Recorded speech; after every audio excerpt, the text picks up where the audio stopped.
दोस्तों, सफर मेराज आखिर कैसे पेश आया और मेराज की रात हमारे नबी सल्लल्लाहु अलैहि वसल्लम ने सातों आसमानों के ऊपर किया कुछ देखा, और ये अजीम सफर कहां से और कैसे शुरू हुआ, आज हम आपको इस वीडियो में बताएंगे। तो चलिए सफर को शुरू करते हैं। अल्लाह ताला कुरान पाक में इस वाकया का तज़किरा कुछ इस तरह फरमाते हैं, पाक है वो जात जो रातों रात ले गया अपने बंदे को मस्जिद हराम से लेकर मस्जिद अक्सा तक। चिनाचे मेराज की रात हजरत जबरील अलैहिस्सलाम बारगाह रिसालत सल्लल्लाहु अलैहि वसल्लम में हाजिर हुए।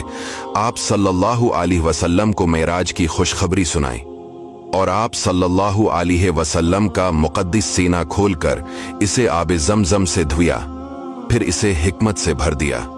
इसके बाद नबी सल्लल्लाहु अलैहि वसल्लम की बारगाह में बुराक पेश की और इंतहाई इकराम और एहतराम के साथ इस पर सवार करके मस्जिद अक्सा की तरफ ले गए।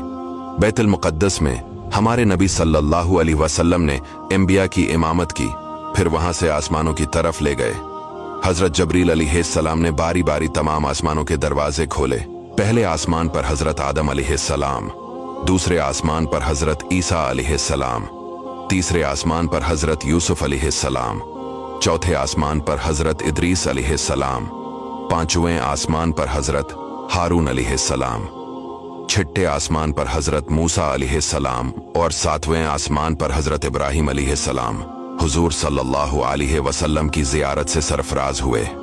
उन्होंने हुजूर सल्लल्लाहु अलैहि वसल्लम की इज्जत की और तशरीफ आवरी की मुबारकबाद दी। इसी तरह नबी सल्लल्लाहु अलैहि वसल्लम साथ आसमानों की सैर करते करते सिदरातुल मुंतहा तक पहुंच गए। इस जगह से आगे बढ़ने में किसी फरिश्ते की मजाल नहीं है, इसलिए हजरत जबरील अलैहिस्सलाम आगे जाने से माजिरत करके वही रह गए। फिर अल्लाह ताला ने आपको अर्श बल्कि अर्श के ऊपर जहां तक चाहा बुलाकर आपको बारियाब फरमाया। वहां रसूल अकरम सल्लल्लाहु अलैहि वसल्लम पर खास रहमत और इकराम हुआ। जमीन आसमान की बादशाहत और इनसे अफजल उलूम पाए। अम्मत के लिए 50 नमाजें फर्ज हुई।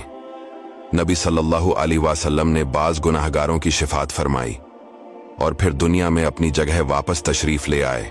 लेकिन जब वहां से वापस आए तो हजरत मूसा ने आपसे अर्ज की कि आपकी उम्मत से इन 50 नमाजों का बार न उठा सकेगा, लिहाजा आप वापस जाए और अल्लाह से तखफीफ की दरख्वास्त कीजिए। चिनाचे आप हजरत मूसा के मशूरे से चंद बार आप बारगाह इलाही में आते जाते और अर्ज परदाज हुए, यहां तक कि 5 वक्त की नमाजें रह गईं और अल्लाह ताला ने अपने हबीब से फरमाया कि मेरा कौल बदल नहीं सकता। ए महबूब, आपकी उम्मत के लिए ये 5 भी 50 होगी। नमाजें तो 5 होगी, मगर मैं आपकी उम्मत को इन 5 नमाजों पर 50 नमाजों का सवाब अता करूंगा। फिर आप सल्लल्लाहु अलैहि वसल्लम आलमी मलकूत की अच्छी तरह सैर फरमाकर मक्का की तरफ वापस रवाना हुए। रास्ते में आपने बैतुल मुक़द्दस से मक्का तक की मंजिलों और कुरैश के काफिलों को भी देखा। इन तमाम मराहिल को तय करने के बाद मस्जिद हराम में पहुंचकर चौकी अभी रात का काफी हिस्सा बाकी था, सो गए और सुबह को बीदार हुए। और जब रात के वाक़ियात का आपने कुरैश के सामने तज़किरा फरमाया तो कुरैश को सख्त ताजब हुआ, यहां तक कि बाज ने आपको झूठा कहा और बाज लोगों ने तो सवालात करना शुरू कर दिए। चूंकि अक्सर कुरैश ने बार बार बैतुल मुक़द्दस को देखा था और वो ये भी जानते थे कि हुजूर सल्लल्लाहु अलैहि वसल्लम कभी भी बैतुल मुक़द्दस नहीं गए, इसलिए इम्तिहान के तौर पर इन लोगों ने आपसे बैतुल मुक़द्दस के दरो दीवार और मेहराबों के बारे में सवालों की बौछार शुरू कर दी। इस वक्त अल्लाह ताला ने आपकी निगाह नबूत के सामने बैतुल मुक़द्दस की पूरी इमारत का नक्शा पेश फरमा दिया।